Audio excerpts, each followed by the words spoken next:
एक और अच्छा, ये इंटरेस्टिंग क्वेश्चन है। नफरत भाजपा की सबसे बड़ी ताकत है, इससे आप कैसे निपटेंगी?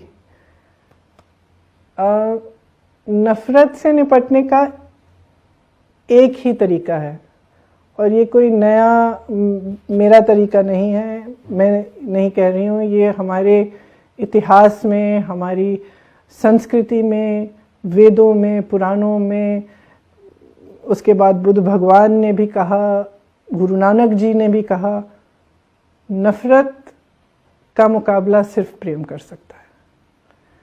सिर्फ जो नकारात्मक चीज़ है उसके सामने कोई भी नकारात्मक चीज़ अगर हम डालें तो हम उसी चीज़ में, उसी नकारात्मकता में हम फंस जाएंगे। नकारात्मक चीज़ों का मुकाबला सिर्फ सकारात्मक चीज़ें कर सकती हैं। इसलिए जब हमने ये अपनी कैंपेन शुरू की, ये लड़की हूँ लड़ सकती हूँ, और आगे आप देखेंगे कि हमारी 1-2 और कैंपेन्स भी हैं, सिर्फ सकारात्मक कैंपेन्स हैं। हम नहीं चाहते कि हम किसी भी नकारात्मक बात में पड़ें। हमें परवाह यह है कि हम विकास कैसे लाएंगे, हमें परवाह यह है कि हम महिलाओं को सशक्त कैसे करेंगे, हमें परवाह यह है कि हम नौजवानों को रोजगार कैसे दिलाएंगे, हमें परवाह यह है कि जो तमाम हजारों नौजवान हैं जो बार बार परीक्षाएं दे रहे हैं, बार बार किसी एंट्रेंस टेस्ट के लिए या रोजगार के लिए वो जितने टेस्ट होते हैं वो दे रहे हैं, किसी घोटाले की वजह से फिर से देना पड़ रहा है, टेस्ट देने के बाद आपको कट ऑफ मार्क आपका बदला जा रहा है।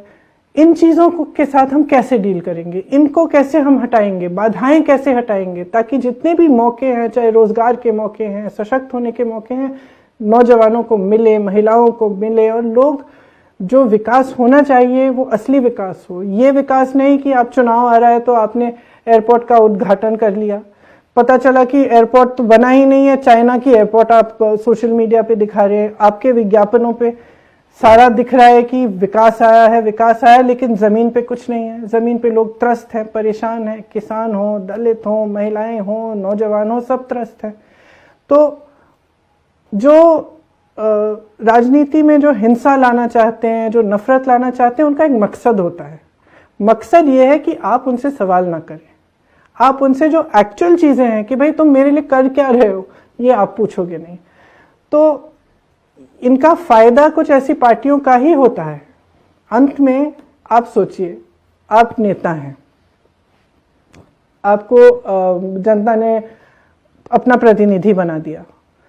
अब आपको मालूम है कि 5 साल बाद जब चुनाव आएगा तो मैं धर्म की बात करूंगा, मैं जाति की बात करूंगा, नफरत की बातें करूंगा, तो वोट मिल जाएगा मुझे।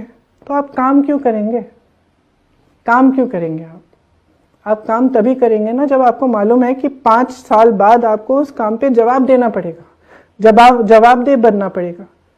तो मैं समझती हूँ कि जो ये राजनीति में खास तौर से समाज में जो नकारात्मकता, हिंसा फैल रही है, इसका मुकाबला एक्चुअली सकारात्मक राजनीति, प्रेम, करुणा भाव, सबको एक साथ लेकर उन चीज़ों के बारे में हम बात करें जो एक्चुअली हमारे भविष्य को, हमारे जीवन को सुधारें, हमारे समाज को सुधारें, हमारा जो आपसी प्रेम है उसको बढ़ाएं।